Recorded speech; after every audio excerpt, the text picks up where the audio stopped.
के मम्मी, ए गणेश के मम्मी, छोड़ भांग तू गाजा पिया गन्ना।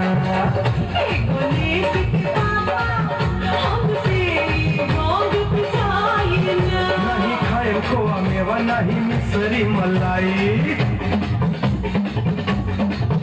नहीं खाए खोआ मेवा नहीं मिसरी मलाई, नहीं खाए खोआ मेवा नहीं मिसरी मलाई, नहीं खाए खोआ मेवा नहीं मिसरी मलाई।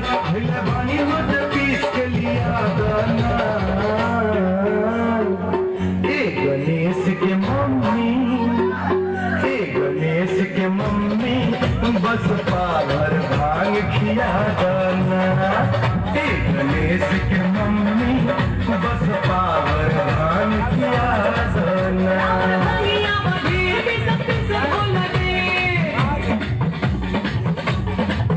रावण भैया बड़े भी सबसे बोला दे। रावण भैया बड़े भी सबसे बोला दे।